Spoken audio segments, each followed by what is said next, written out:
क्या आप tally use करते हैं और टैली में आप चाहते हैं कि जीएसटी ऑटो कैलकुलेट हो at the time of sale and purchase? जी हाँ, बिल्कुल।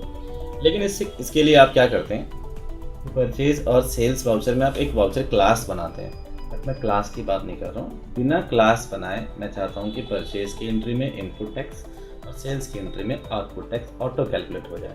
याद रहे, बिना वाउचर क्लास बनाए हुए।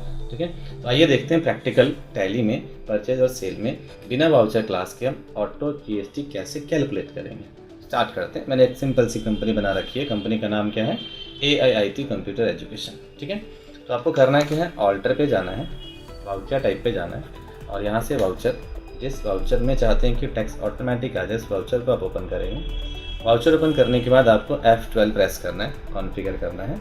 यहाँ से एक ऑप्शन है allow setting of default accounting allocation. ये ऑप्शन यस होना कंपलसरी है। ठीक है, जब आप इसे यस कर देंगे तो फिर आप देखेंगे नीचे इनेबल डिफ़ॉल्ट अकाउंटिंग एलोकेशन का ऑप्शन आ जाएगा। आप इसे यस करेंगे। यस करने के बाद फिर एक और नीचे ऑप्शन आएगा set alter default accounting entries. इसे भी आप यस करेंगे। फिर आपसे परचेज का लेजर पूछेगा ऊपर, यहाँ पे लेजर नेम, तो लेजर आप क्रिएट करेंगे। क्रिएट पे क्लिक किया, आप लिखेंगे परचेज, अंडर परचेज। आपके पास यहाँ पे ऑप्शंस हैं, local purchase, inter state purchase या फिर परचेज 12%, 18%, ऐसे भी आप लेजर बना सकते हैं अलग अलग। लेकिन जब आप चाहते हैं कि ऑटोमेटिक कैलकुलेट हो जाए तो एक ही लेजर से आप काम चला सकते हैं। हम आइटम पे टैक्स परसेंटेज मेंशन कर देंगे। ठीक है, लेकिन आप ध्यान रखें कि अगर आपने यहाँ पे परचेज के लेजर में कोई डिटेल नहीं दिखाया है तो फिर आप नीचे भी डिटेल मेंशन ना करें। ठीक है, फिर यहाँ आपको गुड्स सेलेक्ट कर लेना है और सेव कर देना है। फिर इसे यस करके लोकल या फिर अदर स्टेट जो भी आपका, मैंने कहा लोकल परचेज टैक्सेबल है, ये सेलेक्ट किया। ओवरराइड यूजिंग आइटम डिफ़ॉल्ट को यस ज़रूर कर लेना आप, इस ऑप्शन की मैं बात कर रहा हूँ। उसके बाद नीचे आ करके जो भी आप चाहते हैं कि परचेज वाउचर में ऑटोमेटिक कैलकुलेट हो, लाइक इनपुट जीएसटी, वो यहाँ पे आप लेजर क्रिएट करेंगे। जैसे मैंने लिखा इनपुट CGST, आपको लेना है duties and taxes, then GST, फिर CGST परसेंटेज। अगर आपने यहाँ ऊपर नहीं लिखा तो यहाँ पे ना लिखें, ये ऑटो कैलकुलेट करेगा। फिर यहाँ पे इनपुट SGST भी क्रिएट करें, इनपुट SGST। ठीक, ड्यूटीज एंड टैक्सेस, फिर GST, SGST, फिर परसेंटेज की ज़रूरत नहीं है। लेकिन हम चाहते हैं कि परचेज के वक्त अगर बिल का अमाउंट पॉइंट में आता हो तो उसको राउंड ऑफ भी कर दिया जाए ऑटोमेटिक। फिर आप क्या करेंगे, यहाँ पे एक और लेजर बनाएंगे राउंड ऑफ का। राउंड ऑफ को बेसिकली शॉर्ट एंड एक्सेस भी बोला जाता है, आप लिख सकते हैं शॉर्ट एंड एक्सेस। इसको आप हमेशा इनडायरेक्ट एक्सपेंस में रखेंगे, चाहे आप परचेज करें या सेल करें। GST राउंड ऑफ के ऊपर नहीं लगता, याद रहे, GST नॉट एप्लीकेबल करेंगे। ठीक है, इसके बाद यहाँ पे आपको लेना है as total amount rounding, then normal rounding 1 rupees. Normal rounding का मतलब क्या होता है कि अगर पॉइंट में वैल्यू 0.5 से ऊपर होगा तो उसको 1 रुपये बना देगा, और अगर 0.5 से नीचे होगा तो उसको 0 कर देगा। ठीक है, तो 1 की लिमिट लगाएंगे, 1 रुपीज़ अप एंड डाउन होगा, एंड देन हम इसे सेव कर देंगे। सेम काम आपको सेल पे करना है। यहाँ वाउचर क्लास बनाने की ज़रूरत नहीं। मैं यही कह रहा था कि वाउचर क्लास हमें नहीं बनाना, बिना क्लास का हम चाहते हैं टैक्स कैलकुलेट। ऐसे ही आप सेल्स में करेंगे। F12 प्रेस करके आप पहले देख लें कि ऑप्शन यस है कि नहीं है।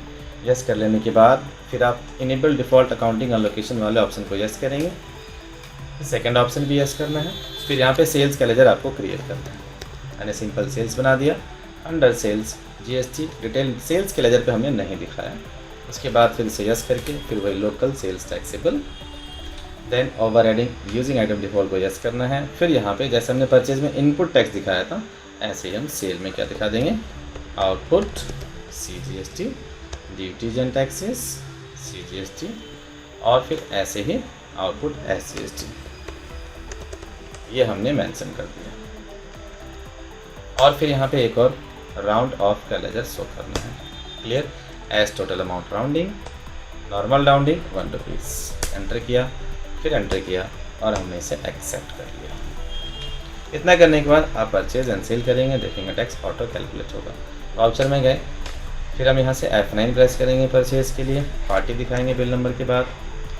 पार्टी जैसे कि मैंने मान लो ST इंटरप्राइजेज है जिससे हमने परचेज किया है, जो कि हमारे लिए सेंट्री क्रेडिटर होगा, उसका एड्रेस, उसका जो भी GST नंबर होगा वो यहाँ पे आप मेंशन करेंगे। मैंने पहले कॉपी कर लिया था अपना GST नंबर, और हम इसको चेंज कर देंगे। क्लियर? जो भी उस पार्टी का जीएसटी नंबर होगा वो यहाँ पे मेंशन करना है।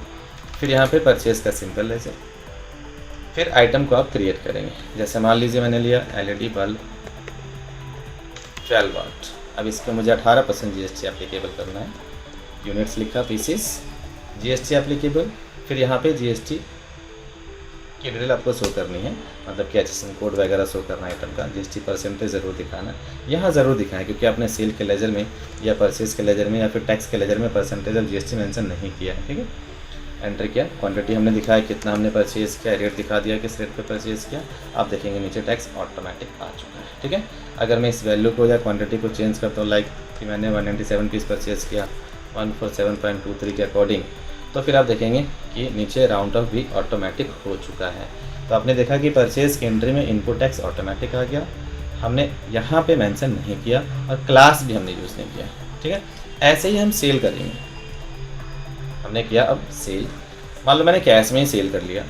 ठीक, सेल्स का सिंपल लेजर। फिर हमने आइटम सेलेक्ट किया, फिर क्वांटिटी लिखा हमने कितना सेल किया है, फिर रेट दिखाया कि हमने किस रेट पे सेल किया। आपने देखा कि टैक्स भी इसमें भी ऑटोमेटिक आ चुका है। ऐसे ही अगर मैं इसमें भी क्वांटिटी को चेंज करके अगर रेट को चेंज कर दूँ, तो आप देखेंगे फिर से कि राउंड अप भी ऑटोमेटिक हो चुका है। तो इस तरीके से आप टैली प्राइम में बिना वाउचर क्लास के CGST और SGST को ऑटो कैलकुलेट कर सकते हैं। अगर ये वीडियो आपको अच्छी लगी हो, वीडियोस को लाइक करें, शेयर करें और चैनल को सब्सक्राइब ज़रूर करें। शुक्रिया, थैंक यू सो मच।